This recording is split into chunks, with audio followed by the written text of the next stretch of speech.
Ketika Allah Subhanahu wa taala berfirman di dalam Quran surat Al-Isra ayat 70.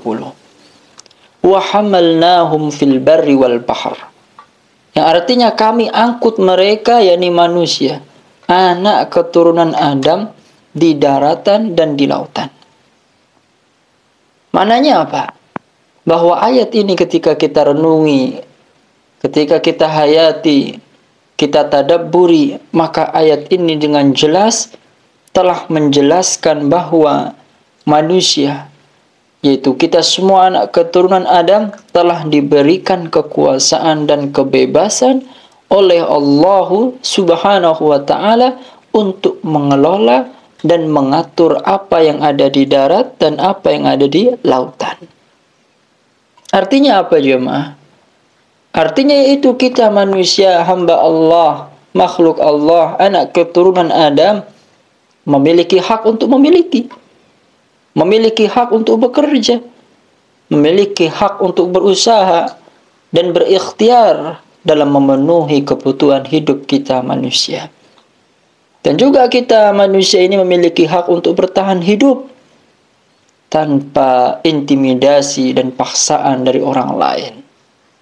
Sehingga kekuasaan dan kebebasan yang tidak pernah diberikan kepada makhluk Allah yang lainnya ini sangatlah patut, sangatlah baik untuk kita syukuri dan tidak kita ingkari.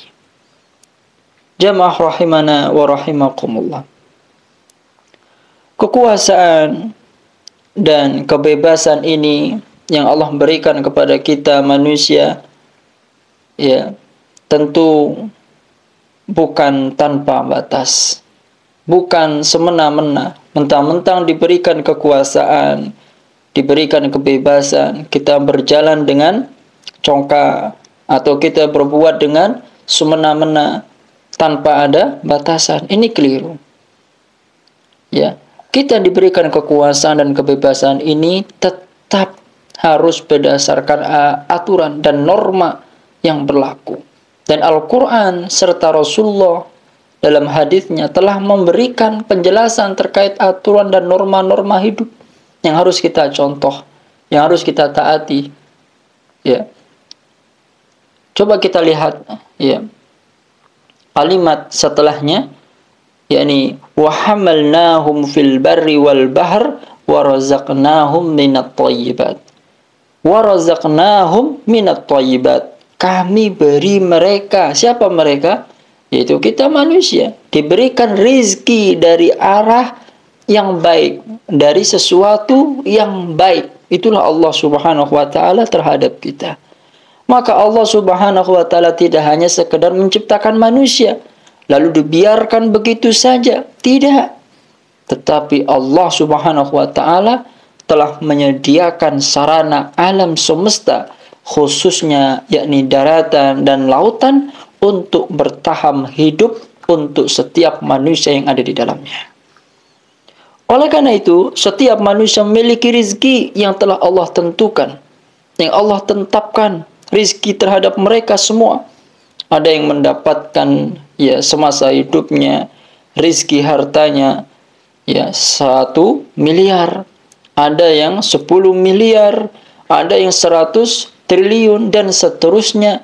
Itulah rizki Allah yang Allah tetapkan kepada dia. Dan setiap manusia yang diciptakan oleh Allah punya rizki. Jangankan manusia, makhluk-makhluk Allah yang lain, ikan-ikan yang berada di lautan juga memiliki rizki yang Allah tetapkan bagi mereka semua.